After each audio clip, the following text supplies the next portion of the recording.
name is Marjorie Arons-Barron, and I'm going to be asking the questions and managing the time. This is the race for Ward 6 Councilor, a seat being vacated by Brenda Noel. There are 3 candidates for 2 spots on the November ballot. Martha Bixby is a community activist and nonprofit leader. Martha co-founded some initiatives to share information about what's happening in our city. She also started a Facebook group called Newton Neighbors Helping Neighbors. Newton Neighbors is now an independent nonprofit organization helping people in need. Martha graduated from Georgetown University School of Foreign Service. This past year, she was Mason Rice PTO co-president and is a coach of her older son's Newton Youth Soccer team. She and her husband, Ben, and their 2 boys live in Newton Highlands. Lisa Gordon attended Temple Emmanuel Preschool, Mason Rice, Brown Middle School, and Newton South High. After putting herself through UMass Amherst, she moved to England to serve as the first executive director of the newly formed Youth Against Racism in Europe. After nearly a decade, she returned to Newton, where she and her husband, Ken, have raised their 2 children.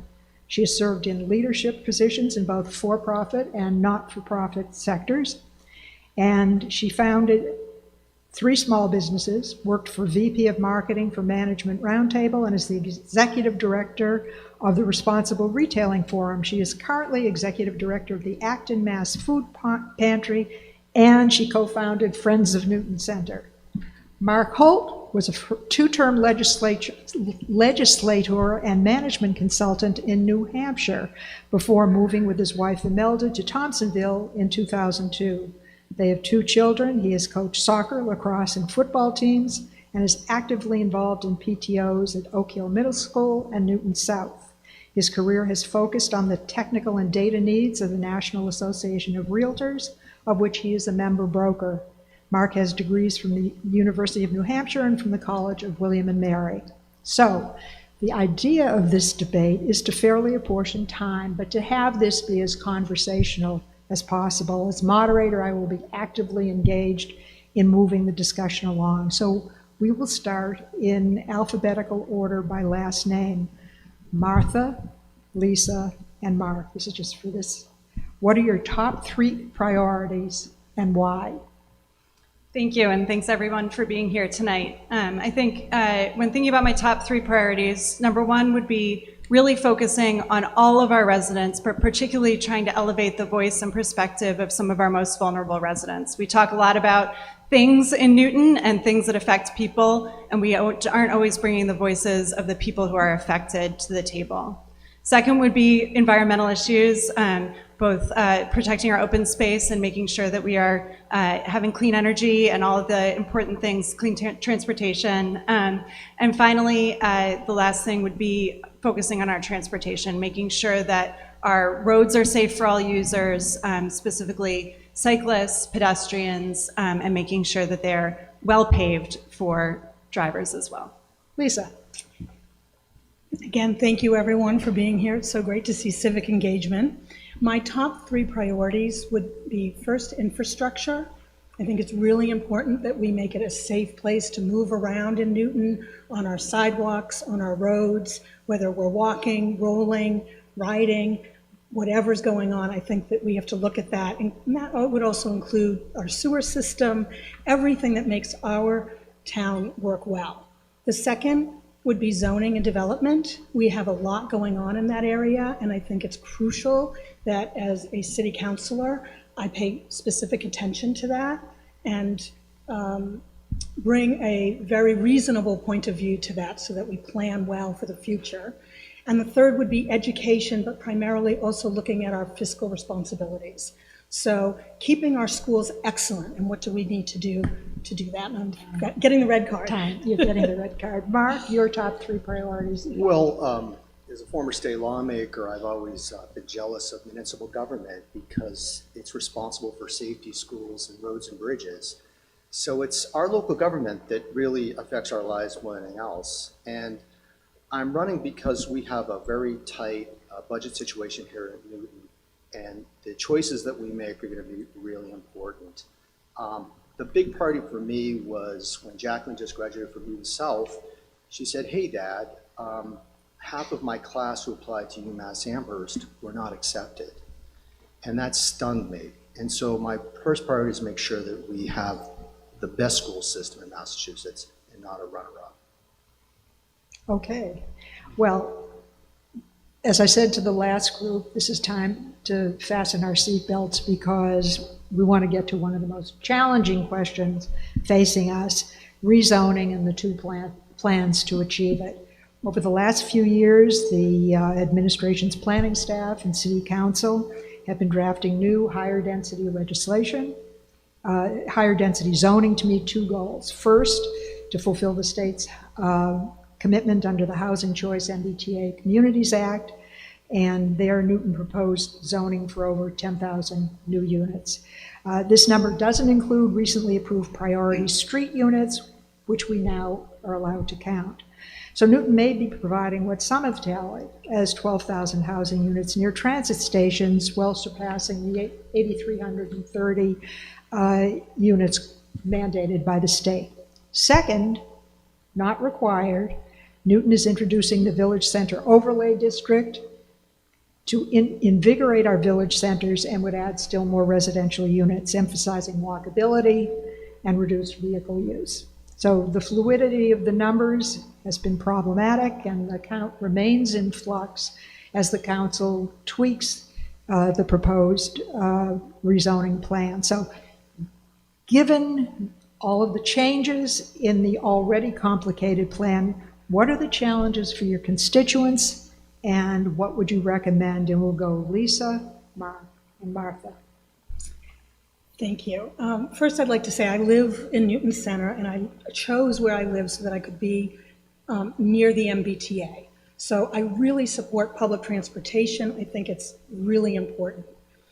So having said that, I think that the City Council should be zoning just for the 8,330 units that we are mandated to do by the city, by the state, excuse me, because the zoning for that are very strict. They don't require a lot of green space, and they can make very big houses. And so I think we need to look at that very, very thoughtfully, and I wouldn't be zoning for more than that until we really have some planning under our belts. I agree with the 9 councilors who've asked for a village center overlay design to be put on hold until we have figured out zoning for the 8,330 units that we are required, and I'm running out of time again, I'm sorry. Mark. I am absolutely opposed to the imposition of the MBTA Communities Act upon Newton. This is the first time that the Commonwealth has usurped our zoning control over our land use here in Newton. It is not going to solve the affordable housing problem. There is nothing in that act that's going to help make housing more affordable for our children and our grandchildren. The act was supposedly there to either increase MBTA ridership.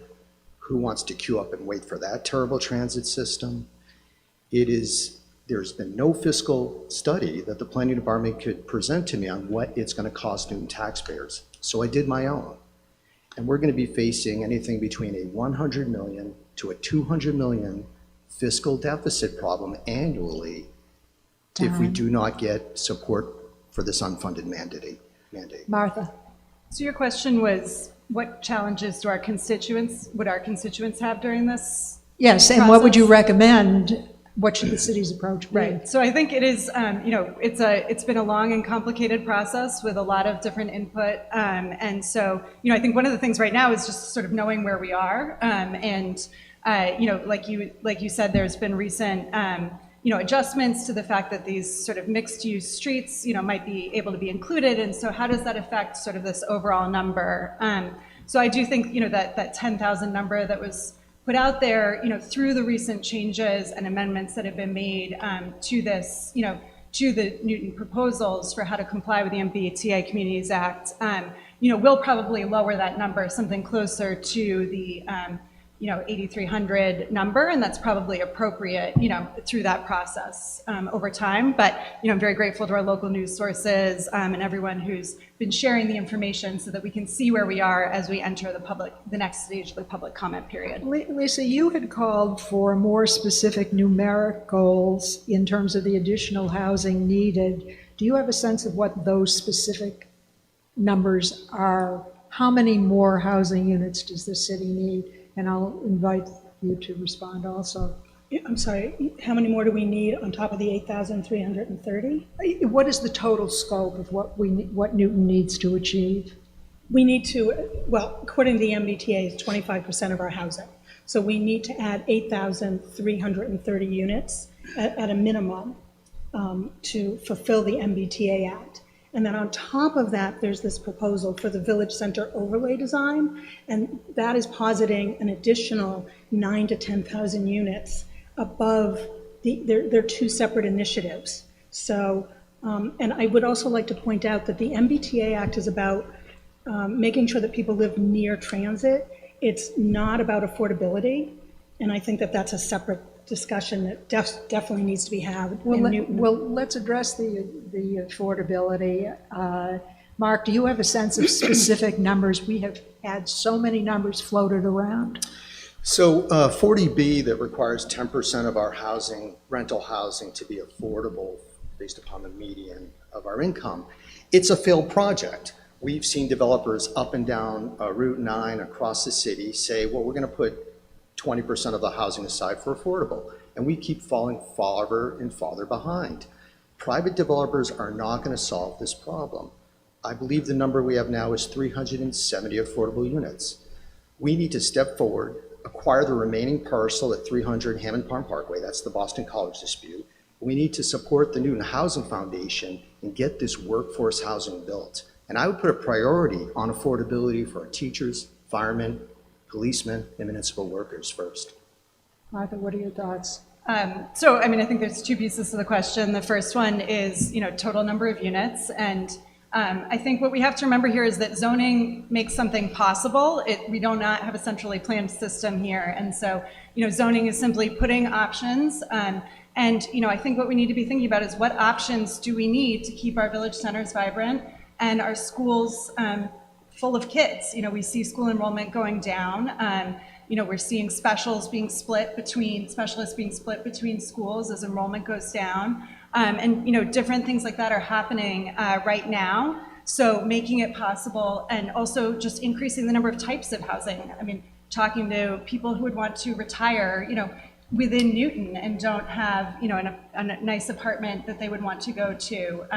So building multiple types, both affordable and, market rate, is something we should be doing. Mark, you have faulted what you envision as rapid urbanization with the, and I'm quoting you now, construction of 8,000 high-density Eastern Bloc style buildings.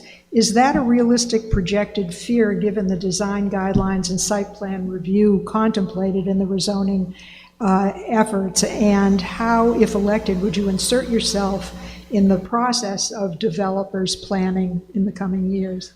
Well, the first thing is I started doing real estate data and economics during the Menino administration. And this housing crisis is singularly the fault of the city of Boston. Year after year, they plowed down land and wanted to do only one thing: office buildings, conference centers, and hotels.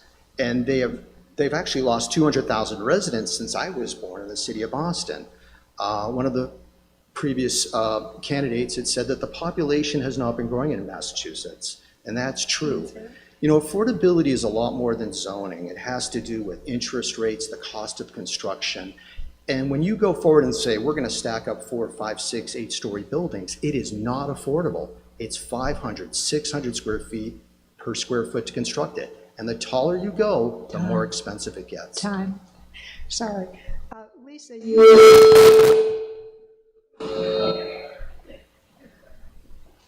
That's an electrifying reminder.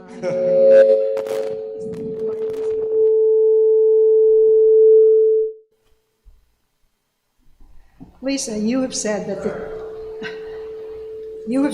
the community, not developers, should have the final say on what gets built. How would that play out in light of the fact that fundamental to these zoning proposals is expanding that which can be done by right? Well, okay, first of all, there's the MBTA, right? So I think now we're talking about the Village Center overlay design, just to clarify. Okay, So I would love to see the question of what is being proposed right now go to the voters on the November ballot. I think that community input is vital to this. I also think, and I brought two maps here, and you can see the red here. This is just Newton Highlands and Newton Center. Part of the issue is, I agree we need to have housing in our village centers. I mean, Walgreens right now is just a big open lot. That could absolutely be housing. You know, there's lots of places we could have housing. But we have to be really thoughtful about how we do that. You know, Newton Center is a lovely place, Newton Highlands, and it's a village. If you look at Concord, Concord has lots of different heights. This is something we could absolutely bring to our village centers. But we have to be thoughtful about how we do that, and saying that all of these red zones could all be developed and by right, that's an issue, and I think that we should be voting on that. Right. By right, by the means, Time. there's no oversight. This is a quick question, and a quick answer is what I'm looking for. Sorry. Could you state the number of stories that you think should be allowed to be built by right in Newton Center, in the core areas of, two core areas of Newton Highlands and Newton Center? Me? Anybody can jump in. So by right, I would be totally fine with 3. Once we go higher than by right, then I think you need a special permit. We shouldn't be giving up the benefits that a special permit provides. How many stories do you see in those two areas? Am I off mic? Am I share? We're going to share. Okay. I will share. You know, as a guy who studied Boston, I mean, the most successful urban redesign, and the answer is 4.5. Back Bay is about 8,000 units. Just to put things in scale, 100 years, very livable. There's synergy by putting all the density together. Scattering out across Newton is a nightmare. It's just going to increase traffic across the roads. But 4.5 is a fair figure with the right setbacks. Okay, I'm just looking for numbers now. I agree that the current proposal of about 4.5, depending on where we're talking about. I mean, we really have to look at things street by street as they are doing right now, but to make things possible. Final thought on height? I don't think they're looking at it street by street, so I think that that's a really important point. If they were, I wouldn't have nearly as many issues as I do right now. Sorry for not speaking into the mic. Okay, let's talk about the remaining green spaces that there are in Ward 6 and what you would do to preserve them. Let's start with Mark. So I mentioned earlier that we have this lawsuit going at Boston College over our Webster Woods, which is really Ward 6's and probably the city's largest, I think it is the city's largest forested area. The problem with that is that the Community Preservation Tax Fund is not inexhaustible. We really need to go back. I mean, Boston College is looking for an exponential figure in this lawsuit against us. And we really have to go back and acquire the rest of that parcel and get ourselves rent rolls. This is part of affordable housing. You can't do it on property tax collections. You have to do it on rent rolls. Martha.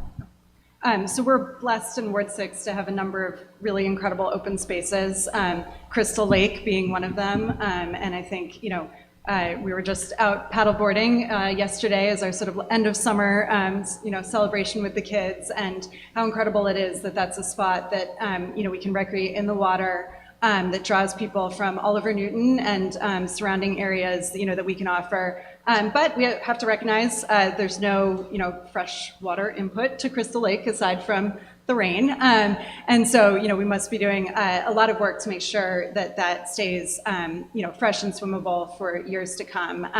You know, similarly, Cold Spring Park, you know, we know what a gem it is and how much wildlife it attracts and supports, but how much support it needs to make sure that, you know, we're not just overrun with invasives. Lisa?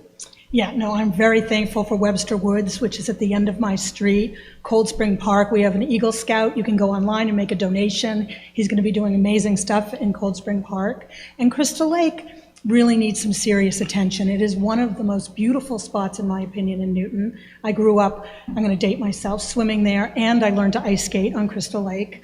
And they've They're doing the Livingston Cove project, but our bathhouse really needs some love.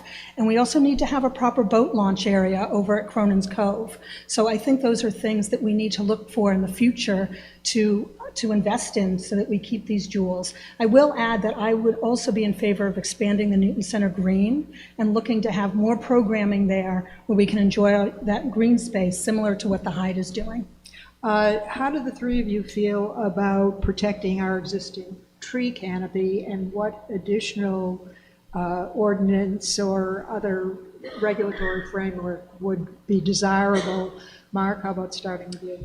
The earlier panel, we talked about natural gas leaks throughout the city. It is absolute death for the tree canopies. And the solution is to raise the cost of the lost fossil fuels by putting a tax. Maybe we can do it here in the city, maybe statewide, but put a tax on the utilities that makes them pay a lot more money for escape gas than whatever the pennies that it costs them to purchase it. So would you then use the revenue to invest in the Yes, tree thank you. canopy? And getting back to the community preserve, the reason for the rent rolls is if we're going to acquire more easements to create more green space in the city, we're going to need more than just tax collections to support that effort. Tree canopy? Completely agree on the natural gas issue. Talked to so many people whose trees have died because of a natural gas leak. And we recently had a new tree put in with the Newton Tree Conservancy, and it was such a great program. It was again a sort of a nonprofit group working with DPW to do these deep tree planting days, and it took someone on our street to organize at least 5 houses to come in and have trees planted, but really raising awareness about that and helping people realize there are certain areas of Newton that really don't have as many trees as other parts, and so what can we also be doing to make sure that that's more evenly distributed throughout the city? Lisa, what would the optimal tree canopy ordinance look like? Well, I think there's a proposal right now, and I really like it. So we're looking at if people want to clear cut their yards, which sadly happened in my neighborhood. There's a responsibility to be looking at that and replacing trees, especially old growth trees. And so I very much support that initiative. It is true that the Tree Conservancy will come to your neighborhood if you can get everyone on your street together to agree that they will take care of the trees.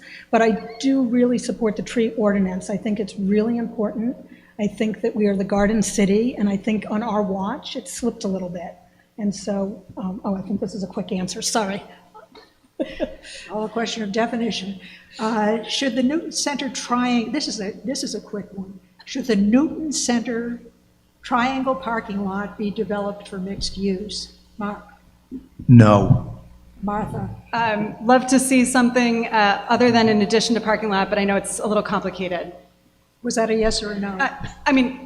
There's not a yes or no there. Lisa?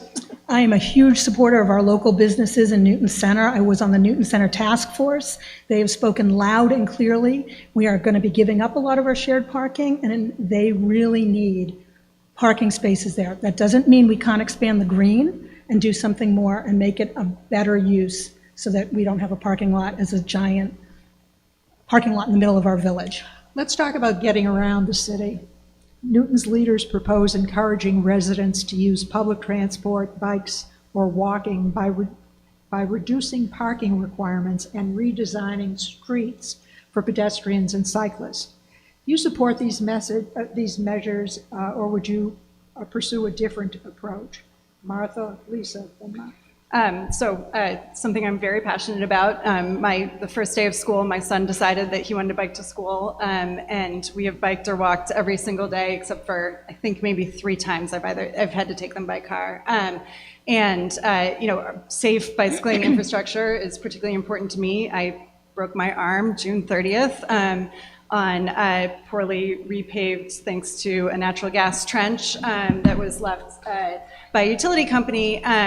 And so, I think that this is something that we need to make a huge, community investment in, and also just show that it's possible. I mean, we have so much fun getting around biking and walking, and it's so, the joy of all the kids this morning walking to school really adds so much to everybody's day. So, Lisa? Yes. Oh, I love to bike, and I walk into Newton Center. I think biking and walking is amazing, and I definitely think that we need safe routes to schools. We need to invest in this. I also think we are a community that needs cars. We have an aging population, they like to have cars, and we have young families, and they like to have cars, and we have winter, although it's, the verdict's out on whether we're going to continue to have winter. But so I do think that we need to look at parking spaces, and I think that if we don't include parking, we are going to turn ourselves into a big parking lot, and that is definitely what I don't want. So I think Newton right now is really lovely, and we can invest in bikes and having people get around, but we have to also look at reality, and I'm very pragmatic, and I really want to do what's real for our residents. Okay, one of the realities is that we have some of the worst potholes in the whole metro area, which is bad for cars, cyclists, and pedestrians. So what would you specifically do to amp up our program for safe streets? Mark? Oh, thank you. So I've done the Pan Mass Challenge for years. Some of our streets are a pleasure to ride on, and some are a nightmare. And what Lisa was saying is we really have to focus on the routes to our Newton South High School, our elementary, and especially our middle schools, and make sure that that passage is safe. And the only practical thing to do is to slow down the traffic. And that doesn't mean just a sign. It means some bumps and some other traffic conditions, especially the treacherous Parker Street crossing. The question was, forgive me. Well, just what would you do to amp up the So we kind of have this improvements in the... Yeah, we sort of have this challenge right now. We want to electrify our roads, but we don't collect any fuel tax to pay for the roads. Those electric cars are super heavy. We got one in 2016. They put more load and stress on roads and bridges that just weren't designed for this type of load. So I think we really have to take a look and maybe talk to the legislature about raising money from electric car drivers to help pay for it. Who wants to have a $90,000 Tesla that the suspension blows out on a pothole? Martha, do you have any thoughts on more thoughts on, as the victim of a pothole? Well, not a pothole, but I think there is a lot we can be doing. I think there are some investments we can be making now that can unlock, state and federal funds as well. So there's certain things that the city can be looking at. And, I think there's also, unfortunately, we just lost our 311 app, but this is one of those things where citizens can help, if you report the pothole, it can get, bumped up the list. And, it's also where city councilors can help. So, if I were elected to be ward councilor, I already have friends asking me, how do I get this thing repaved? And, my tire just had an issue on this pothole. So, that's where we can help kind of navigate these issues. And get Lisa, I gather you have some personal experience falling prey to potholes. I am the one who fell in a pothole on a poorly lit street in Newton Center. Thankfully, I recovered from that. But as I go door to door, a lot of the people that I'm speaking with are very concerned about the condition of their roads. They're very concerned about the potholes. They're also concerned about the condition of the sidewalks. So when I mention infrastructure at the top, when I was asked that question, I take that really seriously. And I think that one of the main roles of a ward councilor is to really be that voice to help people navigate City Hall. What does that look like? That looks like, where are you? The city actually has a plan for every street in the city for how long it's going to take them to upgrade those streets. So it's finding out where people are on that. And in some cases, it's about maybe moving things around so that we have safe streets, especially if conditions have gotten worse and nobody at City Hall knows that. So I see that as one of the very important jobs of a city councilor. Okay, so this is a question that calls for your imaginations. If you received a $1 million grant to use for the city any way you wanted, what would you do with it and why? Mark, let's start with you. Down payment to acquire the Michigan Tefila parcel from Boston College. The whole $1 million? Yeah, and that's just a down payment, but we can fund our housing foundation, and the numbers work, and it returns money back to the preservation fund so we can actually expand easements to protect. Martha, what would you do with that $1 million? I feel like my children want me to say air conditioners in the schools because it's going to be 94 on Thursday and it's going to be hot in the school. I think there's a couple things, some of the infrastructure things we were just talking about, especially, making sure that there's safe routes to and from our schools and parks. I also keep talking about bathrooms when I'm campaigning, but public bathroom access is something I think that is a interesting cross-cutting issue in Newton. We've got people who train for long distance running. We've got seniors who want to go out and enjoy our public spaces. We've got parents with young kids. So is a public bathroom pilot an option for that grant? Lisa? Boy, this is a hard question because $1 million goes really, really fast. So there are so many things that come to mind, and most of them $1 million would barely cover. I would love to see some 100% affordable housing being built, more like our communities that we used to have, like the Hamlet, which is in Newton Center, Castleman House. These are all affordable housing units, and they would serve the most vulnerable in our population.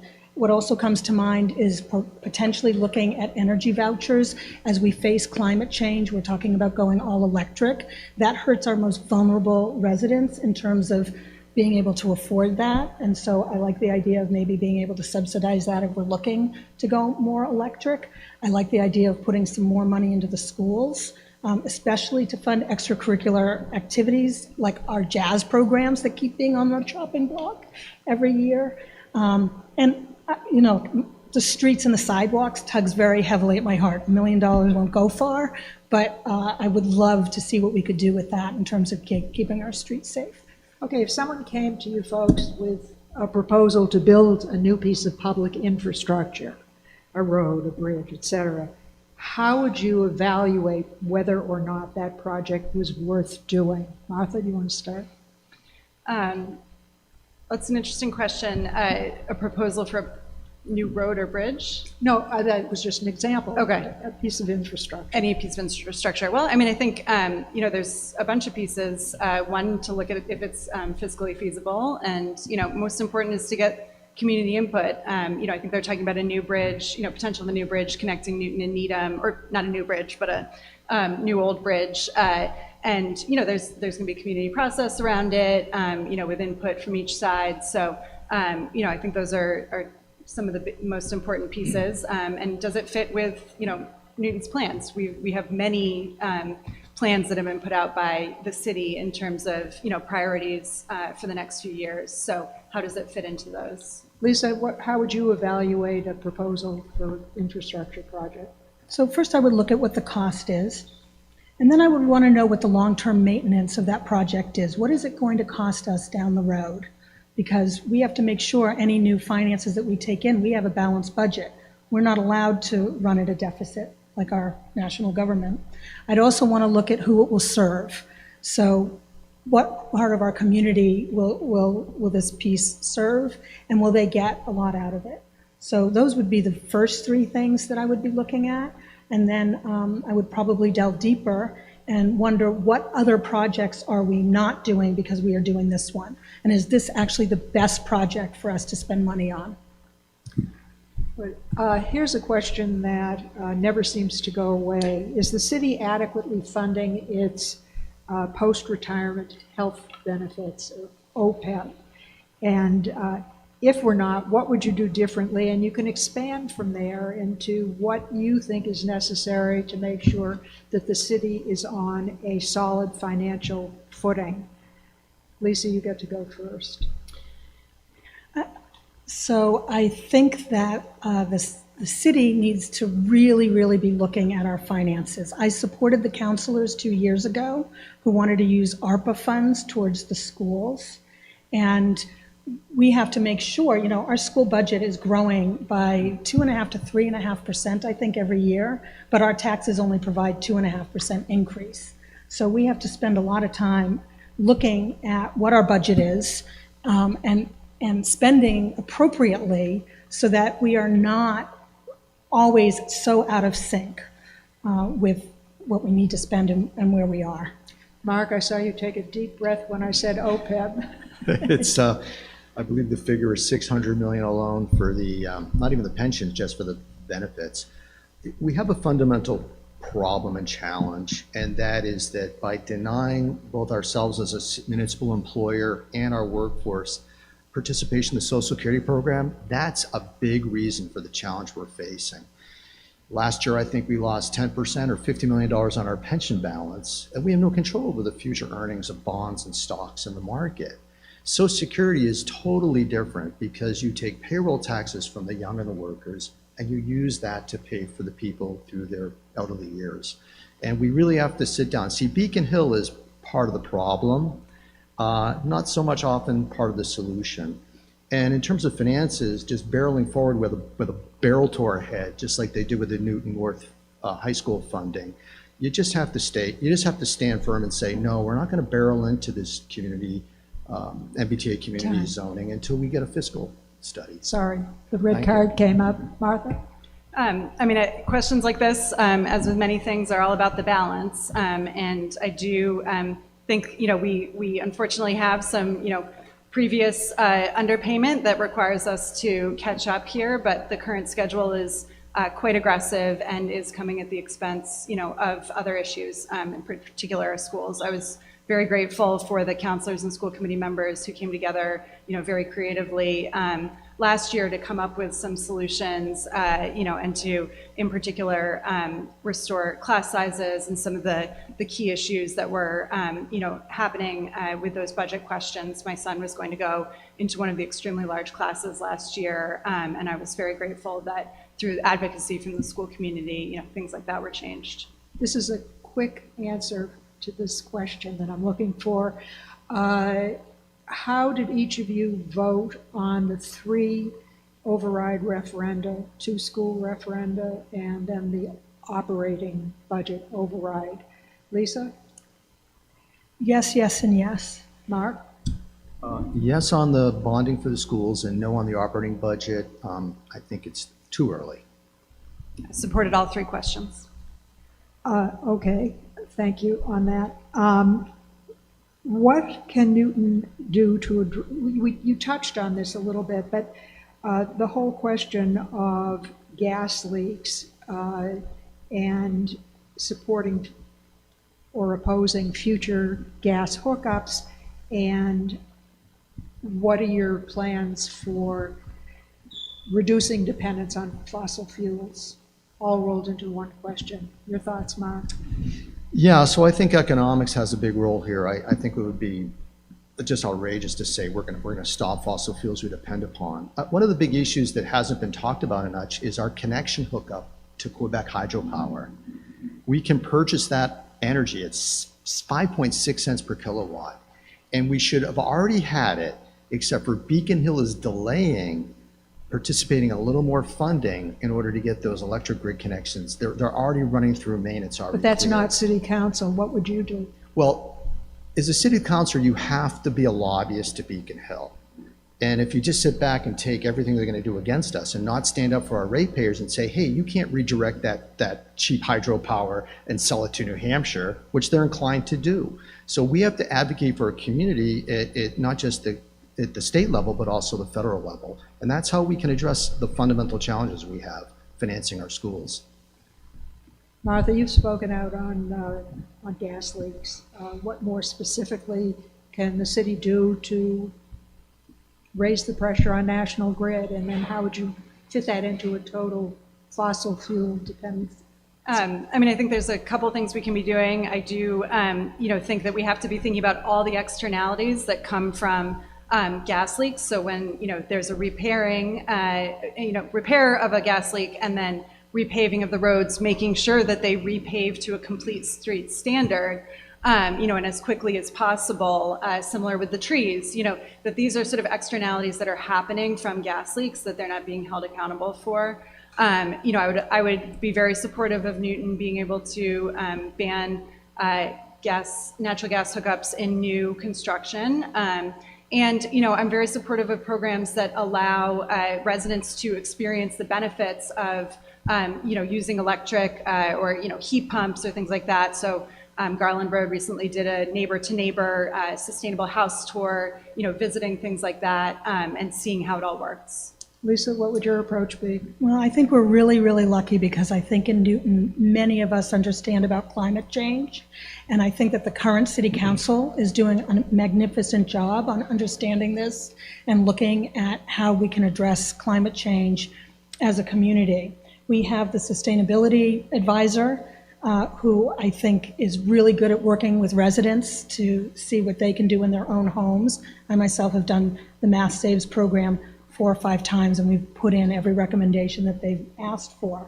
I think the Newton had the looking at big developments and looking at having them use electric rather than gas. I think that we have a great climate action plan, and I would like to see bigger developments that are over 7 stories, done by larger developments, build to the passive house requirement. Okay, this is a change of pace question. The Mass Police Oversight Panel just released its disciplinary records for police organizations covering 1984 through this past January. There were just 9 police officers in Newton who were reported to have been disciplined, none since 2021. There were a couple of 30-day suspensions, the rest a few days suspension at most. The behavior that received such discipline was reported mostly for, quote, conduct unbecoming. So is this an accurate reflection on the city's police force, and how would you evaluate Newton's men and women in blue? Let's start with Mark. Well, my experience in 22 years here in Newton is we have an outstanding police force, and I have not personally seen any instance of racism or anything of that matter. And so, you know, so I think we're doing fine. I don't think that there's an issue here in the community. Lisa?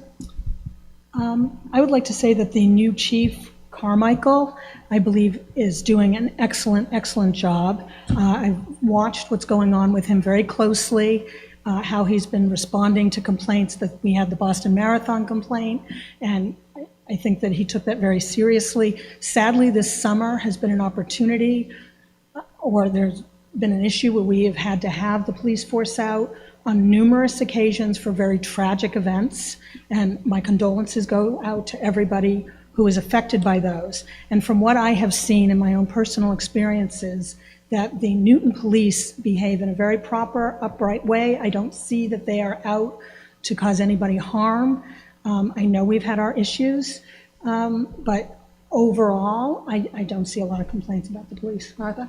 Yeah, I mean, I think, you know, it is easy to talk from personal experience. You know, my son was in preschool at the JCC when they had a bomb threat called in, and I was so grateful for the response of Newton's first responders. And, you know, the kids walked away thinking they had had a special day with firefighters and police officers, you know, because that's how they, you know, much care they took with the children. You know, recently, again, I broke my arm. Sorry, did I mention that? But we, you know, the first responders came so quickly, were so professional, so polite, took care of my son. You know, when we weren't sure if he was going to have to go in the ambulance with me. But we also, you know, do need to recognize that, you know, my experiences are not everyone's experiences, and make sure that, again, all of those voices are heard, especially, you know, in city council hearings, and when we look at the budget process. So, if I could borrow another second at time, sure. I was interviewed by one of our newest members of the police force, and my big concern is he doesn't live in our community. And I think it's our responsibility as an employer to make sure that our emergency responders can live here in our community and be full members of the community. And that would tie into the affordable housing and the workforce housing. We now get to the part of the program where each one of you gets to pose a short question to one of your opponents. Let's start with Lisa, and then we'll go to Mark and Mark. Lisa, for whom is your question? My question is from Martha, and you already asked me this question, so I'm sorry that it's a little repetitive. The City Council currently allows for village center development of buildings up to 30,000 square feet and 4.5 or more stories high, without providing any on-site parking and by right or without prior approval. Would you support this policy as a councilor, and should the residents of Newton have an opportunity to vote on this policy in November? So your question is about the parking piece? It's about the part of the village center overlay design that says that you could have a 30,000 square foot building, which is about the size of Walgreens, and you could build on that without having any special permit, without providing parking, you could go ahead and build it. And I'm wondering if you support that and if you think that voters should have the ability to vote on that in November. I mean, I do think we should be recognizing what we need to be doing to make it possible to build more housing. I mean, I think, you recognized earlier that the Walgreens would be a great spot for some housing. And so to have some of these things, and I think, by right doesn't mean that they can just come in and build, whatever they want. There's the zoning codes, there's site plan review, there are different pieces, to this. And so, yes, I do think that that's an appropriate, within this current zoning plan, would be, if we continue to make sure that these zoning, the current zoning plan is as refined as it's being, that would be very appropriate. Mark? I just think it's important to point out that your definition of what a special permit is not accurate. So I just think people should go and research that, because there is very little oversight if you get to do something without a special permit. That's all. I just want to make sure voters understand. Do you need to rebut that? Okay. No, I mean, I think it's just, yes, but I think the current zoning would allow for, very specific regulations of what's possible there. Mark, who was your question for? Oh, geez, I'm sorry, Martha, but I think you've been the most outspoken proponent for the MBTA Communities Act and for the establishment of more affordable housing in Newton. When you look at projects, 40B projects like the Avalon, where the developer contributes only $2,200 per unit, how are we going to pay for public education in Newton with those type of tax contributions from developers? Like, how would you address that fiscal challenge? So, I mean, every child who's in our schools comes with, the state, much of our funding comes from the state as well for our schools. And so I think when we have projects that come in, they're overall seen as fiscal, the studies have been done that they are fiscal benefits to our city to increase our tax base and increase the residents, that are contributing to our commercial base, as well as, students in our schools, and making sure that we've got housing for people here in Newton. Yeah, it's challenging, but I want to correct you. I think the Commonwealth only contributes 20% of our total school budget. Most of that goes towards mandates for special needs. But thank you.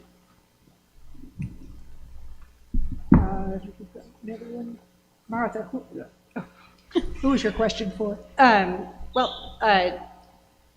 I'm not sure who either of you, but I can only pick one. Okay. Mark, what's a small business that you would love to see in Newton Center, Newton Highlands, or Thompsonville, and how would you help bring it here? I think not having a food desert is really important. I mean, Wegmans is a challenge to get across the street. You can't really walk to it without getting destroyed on that. There was a terrible street planning on crossing Route 9. It's just dangerous to be a pedestrian over there. So that's what I would see. I would also say that, the problem with this whole development and rezone is you're going to raise the property taxes on our existing commercial landlords, and they are going to have to shut down those businesses, build 6 or 7 stories just to pay for the increase in the property tax assessment on this land, because we're not going to tax it for what it is, but for what it can be. And that's why I think that this whole urbanization of our city centers is very, very dangerous without a fiscal study and fully understanding the impact. I mean, we know the traffic's going to be horrendous, the construction's going to be horrendous. And the last thing about this urbanization is that it's mostly concrete. And if you're concerned about carbon dioxide emissions, floor after floor after floor of concrete is one of the most emitting processes known to man right now. So I think that, when I spoke to Representative Honan a few years ago, he said, hey, Newton's not bad. We have a lot of multifamily housing. And the fact is, in 2017, we created a multifamily housing zone out of the entirety of the city. We now have accessory apartments. So for those 33,000 single and multifamilies, we now have an accessory apartment that can be built. When Honan came back and said density of 15 units per acre, who does that serve? And I want to point one thing out about that legislation. His district, Boston, is exempted. Boston's contribution to housing under the MBA Communities Act is 0. On that note, I'd actually like to throw in one additional question. There's been discussion about supporting local businesses in the village centers. How specifically do you keep out the chain stores? How do you actually preserve the character of the village centers? Martha, I know you've talked about this. What specifically within the law can be done to encourage those local businesses? Yeah, so I think there's a couple things. I mean, the current plans, and we can strengthen this even further, create a range of sizes. So specifically, there's some very small spaces. I just went into the new clothing boutique in Newton Center, Dear Duchess, and it's a very small space, and that's what works. As kind of an opportunity to to get a storefront in Newton Center for many businesses.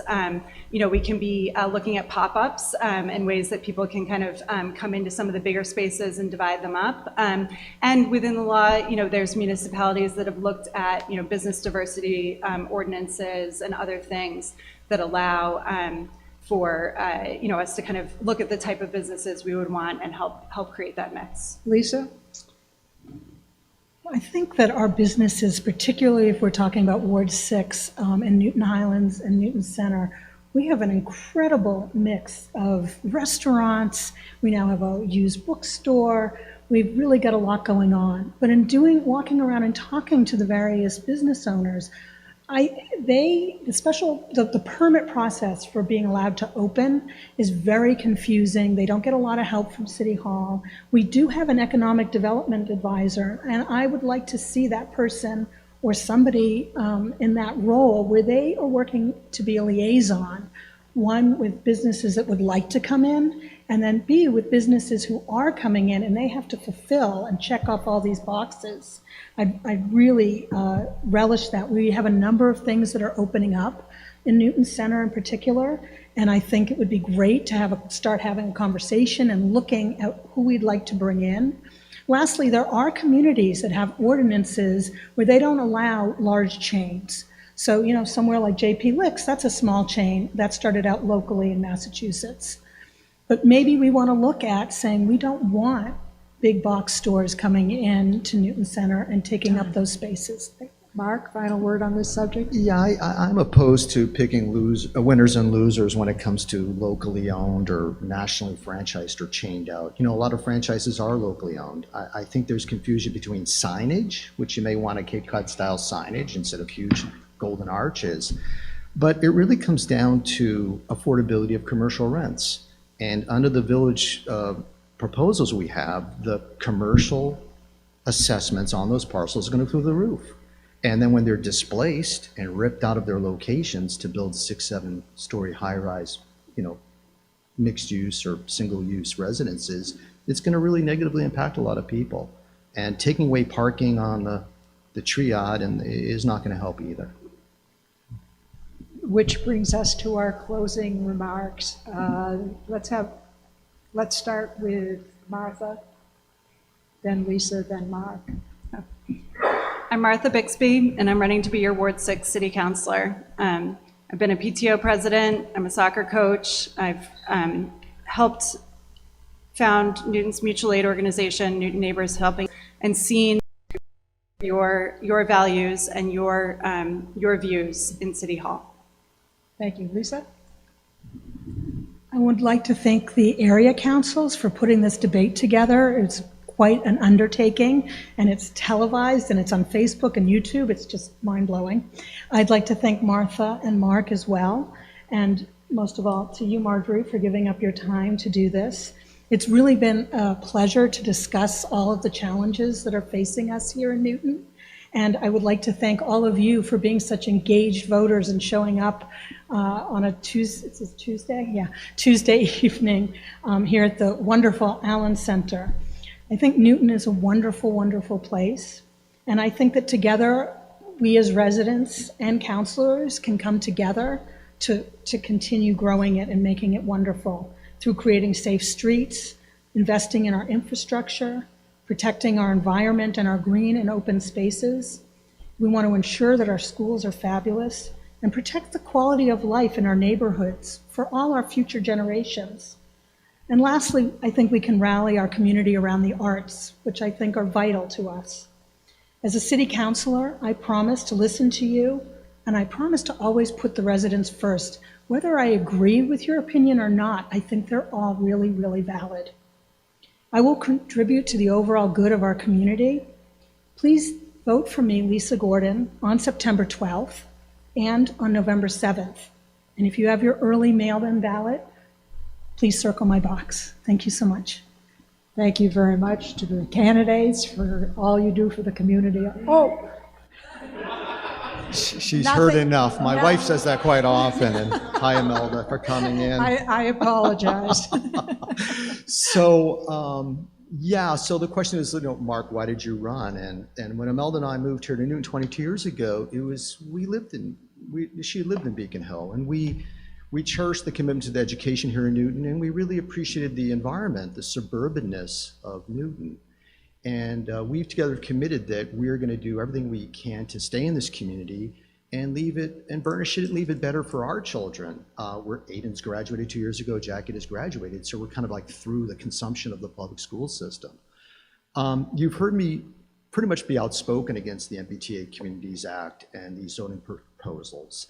And I think I'm singular across all the people running for office, including incumbents on this. The imposition, again, we're not standing alone. The Massachusetts Municipal Association has spoken against that act or against all the regulations. And I don't feel that some bureaucrat of the housing department in Beacon Hill should be imposing their will upon Newton, Massachusetts.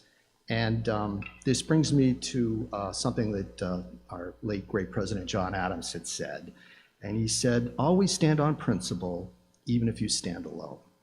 In Newton, we will not be standing alone in opposition to this mandate. Thank you. Thank you very much. Thank you to all three of you for your willingness to stand up before the community and help the community. Thanks to all of you for showing up to listen to them, and hope you gain some useful information. Thank you.